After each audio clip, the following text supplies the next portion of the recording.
జరిగింది మరి ఆయన పైన కేసు కట్టడం జరిగింది. మరి ఆయన పైన ఏమిటంటే అక్కడ జాతీయ జెండా కంటే ఆశంగా పెద్ద ఎత్తున ఎగరవేస్తారని చెప్పేసి ఆయన పైన అభియోగం మోపింది. కనుక దీనికి యావత్తు హిందువులు ప్రతి ఒక్కరు ఖండిస్తున్నాం. తక్షణమే ఆయన యొక్క కిషోర్ చౌదరిని విడుదల చేయాలని చెప్పి అలాగే మన రీసెంట్ గా అమెరికా ప్రెసిడెంట్ అయినటువంటి ట్రంప్ కూడా ఈ యొక్క హిందువులపై జరిగింది అఘాయిత్యాలపై పిలుపునివ్వడం జరిగింది. మరి దీన్ని చూస్తే ప్రతి హిందువులుగా చైతన్యవంతులై ఈ యొక్క సిచ్యువేషన్ పరిస్థితి రాకుండా కాపాడుకోవాల్సి. జై శ్రీరామ్. జై శ్రీరామ్. భారత్ మాతాకి భారత్ మాతాకి. ఈరోజు ఆదోని పట్టణంలో విశ్వ పరిషత్ ఆధ్వర్యంలో ఈ యొక్క ర్యాలీ నిర్వహించిన సందర్భంగా ఏమనగా మన హిందూ బంగ్లాదేశ్లో చాలా అన్యాయంగా నిర్వహిస్తున్నారు కనుక మేము ఆదోన్లో పుట్ట వ్యతిరేకిస్తున్నాం దాన్ని. దానికోసమై బంగ్లాదేశ్ వారికి ప్రత్యేకంగా చెప్తున్నాము, దీన్ని అరికట్టకపోతే 1971లో మా భారతదేశంని మిమ్మల్ని కాపాడ మీరు బాగా గమనించాలా. మా హిందూస్ పైన మీరు వ్యతిరేకంగా చేస్తూ పోతే దీనికి ఖచ్చితంగా భారతదేశం మన ప్రధాని గారు మోదీ గారు ఖచ్చితంగా నిర్ణయించి మాకు బుద్ధి చెప్పాలనేది మా ఒక కోరిక. సో ఆదోని పట్టణ వాసులందరికీ ఈ యొక్క గమనిక చేస్తున్నాం. Bangladesh down down, Bangladesh down down. So మా బంగ్లాదేశ్ హిందువులకి అందరికీ బాగా రక్షణ కల్పించాలి. అదే కాక మన ఇస్కాన్ ఇన్ఛార్జ్ మన కృష్ణదాస్ గారు వెంటనే రిలీజ్ చేయాలని కోరుతున్నాము, విడుదల చేయాలని కోరుతున్నాము. సంరక్షించుకునే ఒక బాధ్యత యావత్ హిందూ సమాజం పైన ఉంది అనే ఒక సందేశంతో ఈరోజు మనం ఈ నిరసన కార్యక్రమాన్ని జరుపుతూ ఉన్నాం. హిందువులారా, కొన్ని దశాబ్దాల క్రితం ఏ జాతి అయితే మట్టిలో కలిసిపోతుండదో ఆ జాతిని భారత సైన్యం శత్రు దూటాలకు ఎదురొడ్డి వారిని కాపాడింది. దాని తర్వాతే ప్రపంచ పటంలో బంగ్లాదేశ్ అనే ఒక భూమి పుట్టింది.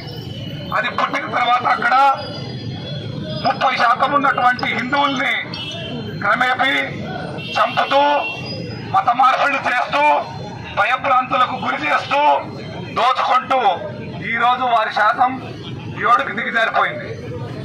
ఇదే సమయంలో భారతదేశంలో బంగ్లాదేశ్ నుండి సుమారు 4 కోట్ల మంది దురాక్రమణదారులు వచ్చి ఇక్కడ ప్రభుత్వాల వద్ద ఓటు బ్యాంకుగా నిర్మాణమై ఇక్కడ సహజ వనరులని మన ట్యాక్సులతో వారు ఎంజాయ్ చేస్తూ ఉన్నారు.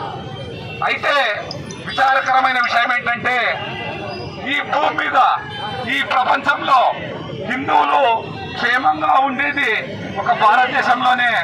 అయితే ప్రపంచం మొత్తం ఉన్నటువంటి ఈ ఏదైతే ఉగ్రవాదులు వారి కనుసన్నల్లో నడుపుతున్న అన్ని ప్రాంతాల్లో హిందువుల ప్రాణాలకు కానీ, హిందువుల మానాలకు కానీ, హిందువుల ఆస్తులకు కానీ రక్షణ కొరబడింది.